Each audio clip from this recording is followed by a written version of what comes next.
आज तीसरे पहर एक सलाह दी। अब समय होता है तो आजकल सोशल मीडिया की सुविधा है तो सलाह ही दे देता हूं, और क्या करूं। मैंने राजनीतिक गैर भाजपा राजनीतिक दलों को एक सलाह दी। मैंने कहा आप भाजपा का विरोध तो कर सकते हैं, करिए, राजनीतिक दल है, ठीक है, लेकिन इतनी एहतियात जरूर बरतिए।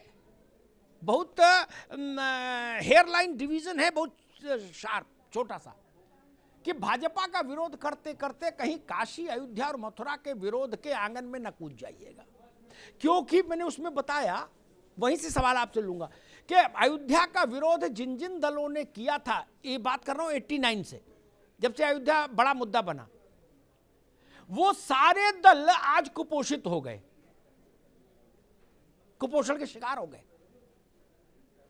और राघवेंद्र बैठे, इसलिए उनको भी बता दूं, नरसिंह राव जी ने एक बार मुझसे कहा कि मैं अपनी पार्टी, जब प्रधानमंत्री से हट गए तो बहुत सारे आक्षेप उन पर आए थे, तो अब मैं उनसे मिला तो उन्होंने कहा था कि अग्निहोत्री, मैं अपनी पार्टी को लगातार ये समझाता था कि आप भाजपा से लड़ सकते हो, राम से नहीं।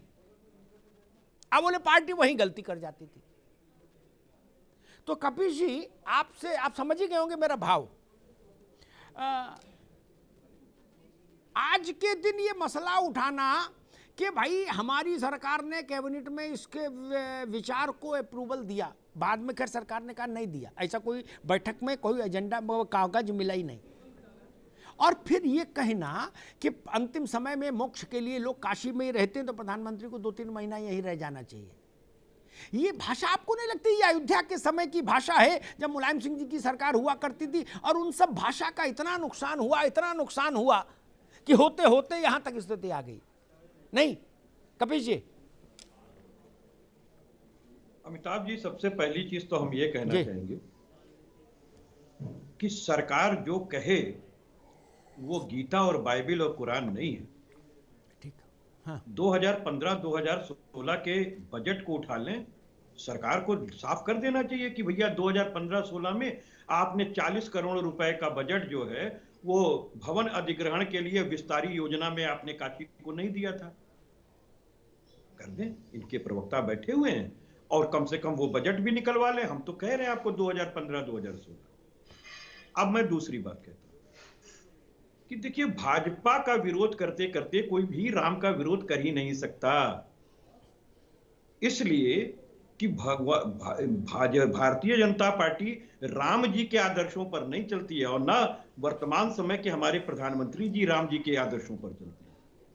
क्योंकि मैं अगर कुछ कहूंगा तो बड़ा व्यक्तिगत हो जाएगा, वो कहना मेरे लिए अनुचित है। प्रधानमंत्री जी एक राजनेता हैं, और हमारे योगी जी एक आध्यात्मिक पुरुष होने के बाद राजनेता हो गए।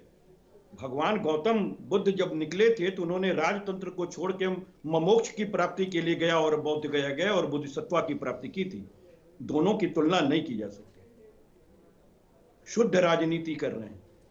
और मैं दूसरी चीज कह रहा हूं, बाबा विश्वनाथ कितने तड़प रहे होंगे जी, किस बात से? जिस देश में 12.5 करोड़ लोग भूखमरी के कगार पे चले जाएं, उनकी नौकरी छूट जाए। ठीक कपिश भाई, अभी आज हम इसी पर रहेंगे। कपिश बाबू आज काशी पर नहीं है, क्यों नहीं है? बाबा अगर रो रहे हैं तो हमें कहना नहीं पड़ेगा। चलिए ठीक, बाबा रो रहे हैं तो हमें कहना नहीं पड़ेगा।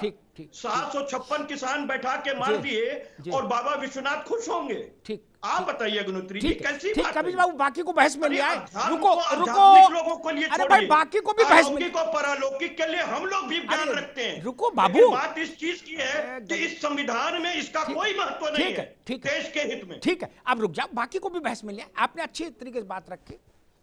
मैं आनंद दुबे के पास चलूंगा, भाजपा के प्रवक्ता, वो उत्तर देंगे। लेकिन मैं अपनी स्मरण शक्ति से कहता हूं, ना काहू से दोस्ती ना काहू से बैर, जैसा भैया करोगे वैसा फल देगा जनता। वो तो मेरी उसमें कोई भूमिका नहीं, लेकिन यही टोन और टेक्सचर में अयोध्या के समय सुनता था। बड़े बड़े विद्वान आते थे, हैं, वो कहते थे बताओ ये क्या लंपटाई हो रही है आंदोलन के नाम पर, है, यहाँ बात वो अस्पताल बना दो। एक बड़े नेता आए, बोले जी यहाँ शौचालय बना दो। सब पार्टियां ध्वस्तीभूत हो गई, कुपोषण का शिकार हो गई, लोगों ने खारिज कर दिया। इसलिए इतना तो अतीत से सीख है। और हम लोग कई बार राष्ट्रीय आनंद का विषय भी हो, गर्व का विषय हो।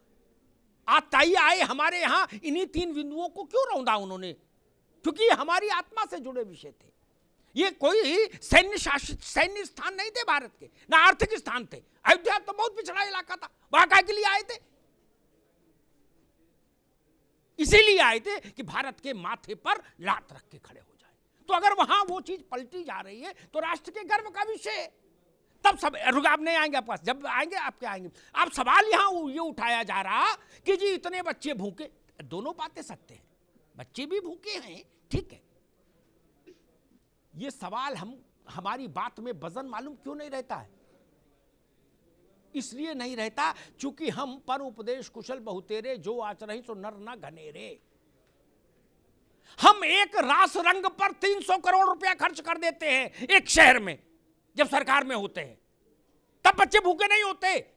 मैं कहना नहीं चाहता था ये विषय, लेकिन आज काशी में बाबा विश्वनाथ धाम के पुनरुद्धार के समय ये जो राजनीति की गई, ये ठीक नहीं। भाजपा से निपटने के लिए और तमाम दिन है। आप इसके औचित्य पर सवाल खड़ा कर रहे हैं, गजब बात कर रहे हैं। सेफई में नाच हो सकता है, वो औचित्यपूर्ण है, लेकिन बाबा विश्वनाथ धाम नहीं बन सकता क्योंकि बच्चे भूखे हैं। गजब बात है। आनंद दुबे, क्या ये जो आपका कॉरिडोर है, ये सत्ता के कॉरिडोर तक आपको ले जाएगा? ये सवाल मेरा और बाकी जो कपिश जी ने सवाल उठाए वो।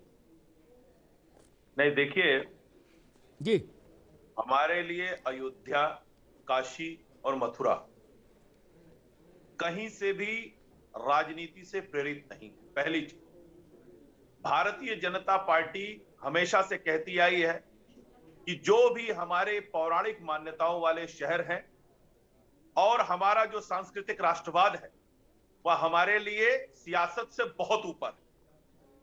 भगवान राम का भव्य राम मंदिर का निर्माण हो, भारतीय जनता पार्टी इसके लिए कृत संकल्पित है और हम उसी दिशा में आगे बढ़ रहे थे। राजनीति किसने की, अड़ंगे किसने लटकाए, गोलियां किसने चलवाई, यह पूरा देश जानता है और यह बार बार बताने की आवश्यकता नहीं।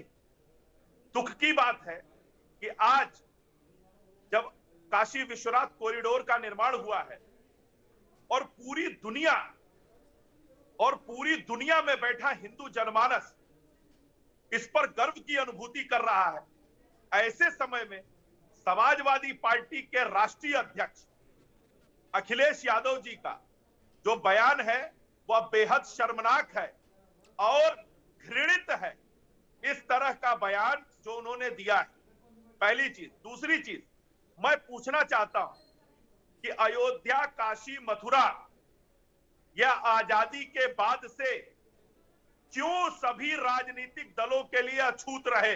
मैं दोनों मित्रों को रोकूंगा, मैं बहस को आगे ले जाऊंगा, राघवेंद्र जी के पास चलूंगा। ठीक, आनंद आप भी रुके भाई, राघवेंद्र चौबे के पास चलूंगा, फिर रामाराव जी, के विक्रम राव जी से समझूंगा।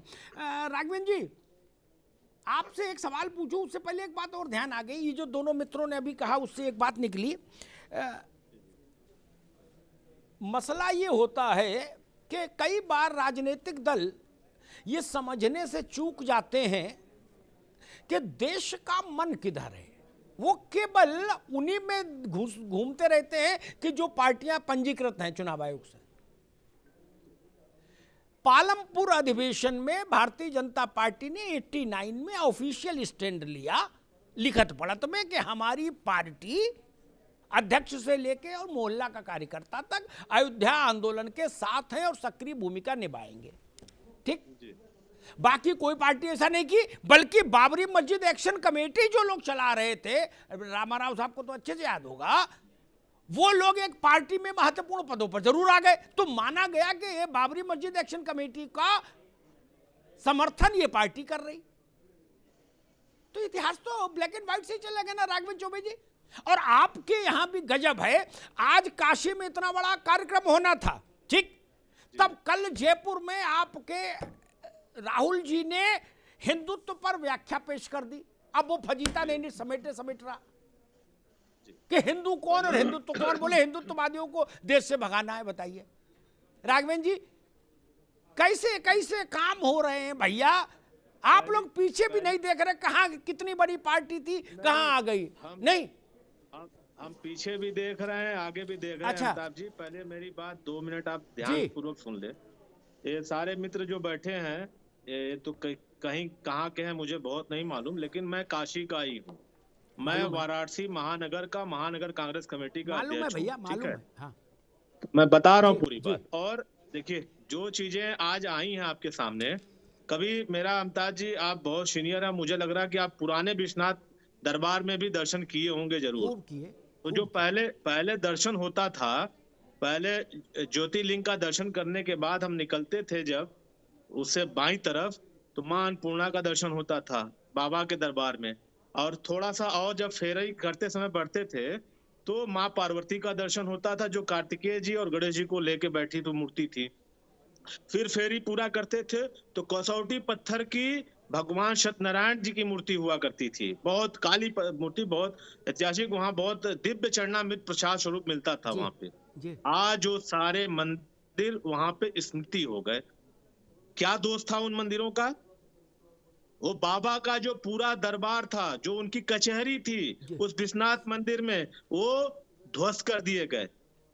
हजारों परिवारों की दुकानें थी, जिनका रोजी रोजगार चलता था, करोड़ों का व्यवसाय प्रतिदिन होता था। और आप पुराने हैं, पता करिएगा तो लोगों का एक व्यापार केंद्र भी हुआ करता था कि हम जाएंगे, महिलाएं जाती थी, बच्चे जाते थे, मूर्तियों को लेना होता था तो लोग जाते थे कि हम विश्वनाथ गली जाएंगे तो हमको मिल जाएंगे। आज वहां इसको, वहां पे जो हम आप ये कह कहना रहे हो गलत चाहूंगा, बना, ये कह रहे हो गलत बना, नहीं बनना चाहिए था। हाँ, जो हमारा ठीक है। पुरातन स्वरूप ठीक है। था, ये उसको कांग्रेस का, छेड़छाड़। स्थानीय कांग्रेस का स्टैंड है कि कॉरिडोर नहीं बनना चाहिए था, जैसा चलना नहीं, वैसे चलना चाहिए था। मेरी ये ना- अमिताभ जी, मेरी जी। पूरी बात सुन लीजिए जी। पूरी बात सुन लीजिए। जो हमारा पुरातन महत्व था, हाँ। हमारा आज बाबा माल के लिए एक वहां पे धार्मिक माल बना गया। अधिकारियों की गाड़ी, नेताओं की गाड़ी अंदर तक जाएंगी, ठीक है। हम वहां पैसे दे करके पर्ची कटा के जल्दी दर्शन करके निकल जाएंगे, ठीक है? वहां के जो स्थानीय व्यवसायी थे उनको उजाड़ दिया गया। जो स्थानीय आसपास लोग रहते थे, जबरदस्ती उनके मकान कब्जे कर लिए गए, गिरा के उनको भगा दिया गया, पैसे देकर के अनाप शनाप। और उसके नाम पे इतना बंदरबाट हुआ है। जब सरकारें बदलेंगी तो उसकी जांच। और मेरी एक लाइन की और बात है अमिताभ जी, अच्छा, सरकार बदलेगी तो जांच ही करोगे, गिरा तो नहीं दोगे कॉरिडोर ना? क्यों? हम बाबा जो बना है जांच होगी। और हम जो उसका जो पुराना गौरव है, हम बाबा के दरबार में मां पार्वती को स्थापित करेंगे, हम बाबा के दरबार में मां अन्नपूर्णा को स्थापित करेंगे, हम बाबा के दरबार में भगवान सत्यनारायण जी के जो मंदिर, बिल्कुल पुराने स्वरूप को भी लाएंगे। ठीक है। मैं